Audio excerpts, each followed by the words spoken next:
Mount Tabor in the north of Israel is the place where tradition places this event we've just heard described, the transfiguration of Jesus.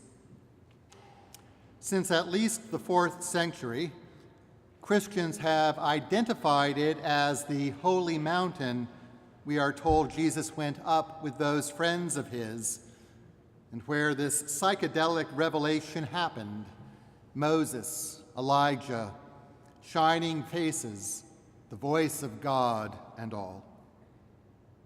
At the summit of Mount Tabor, the Franciscans have built a church, yet another in the series of basilicas they maintain throughout the Holy Land. This one was built in the 1920s, but on top of a very much older church, a Byzantine house of worship. Near the altar is something quite odd. Set unobtrusively in the floor is a trap door. I have not been to the Holy Land, but I learned about this from a colleague of mine. When he was there on a pilgrimage, he was surprised by this door and by the fact that this door in the floor was flung wide open, revealing an outcropping of rock. Naturally, he wanted to know what it was, so he approached his guide, and his guide told him in a most solemn voice that this was the very rock on which Jesus stood as he was transfigured. The rock had been blackened by the touch of countless faithful pilgrims. What is it that we come here for? What do you expect to see, find here in church? What is there here to touch that could possibly be worth getting up and out for on a Sunday morning? And for some of us, week after week after week. There are lots of different answers to those questions, of course, but for some of us, I suspect it is the vague hope of finding something like that trap door. We want something to hold on to, some certainty. Whether it is exactly true or not is almost beside the point. We want to find the trap door and the bedrock underneath. Absolute certainty seems to be what a lot of folk want to find. Others of us, I suspect, are not unlike Peter.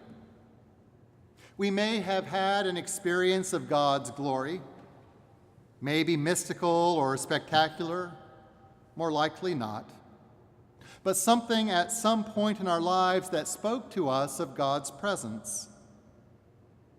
And so we come to church to get in touch with it again, to look for that experience that came to us once upon a time. And like Peter, we may want to freeze frame it. I love this little vignette this morning. Peter and his friends experience this mind-blowing vision of Jesus with Moses and Elijah. And what's the first thing good old Peter does?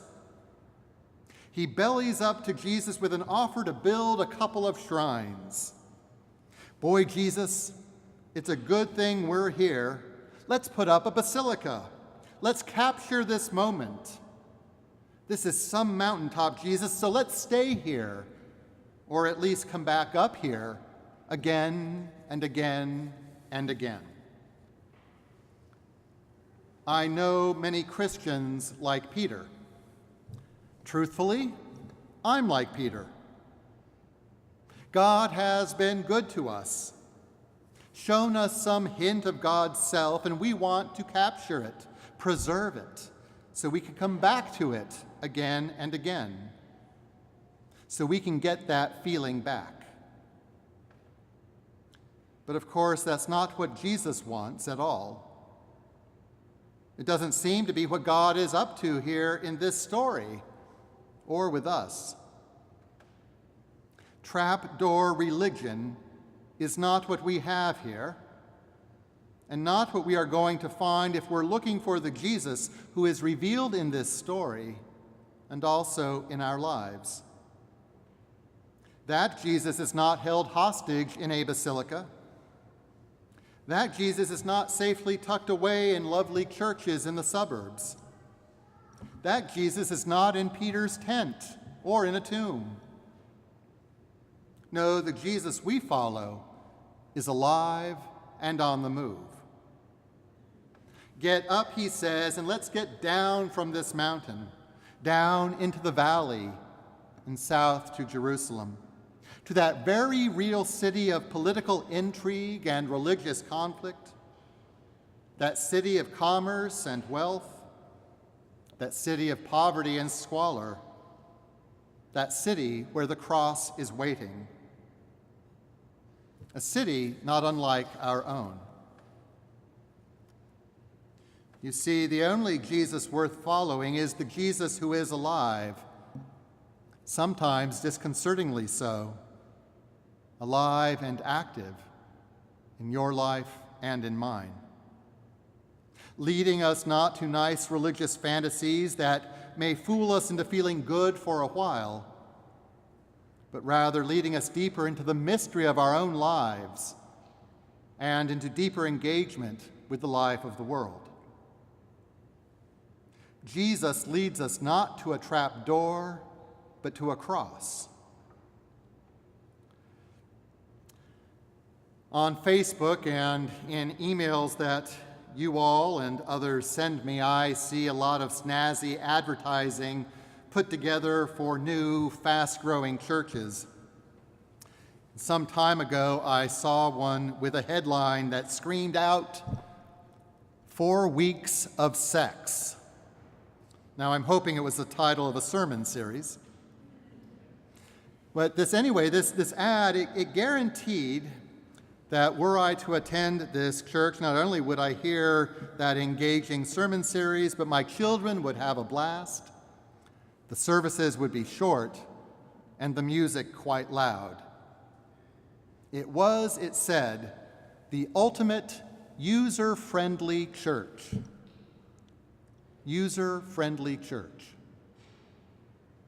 For authentic Christianity, I'm here to tell you that is false advertising.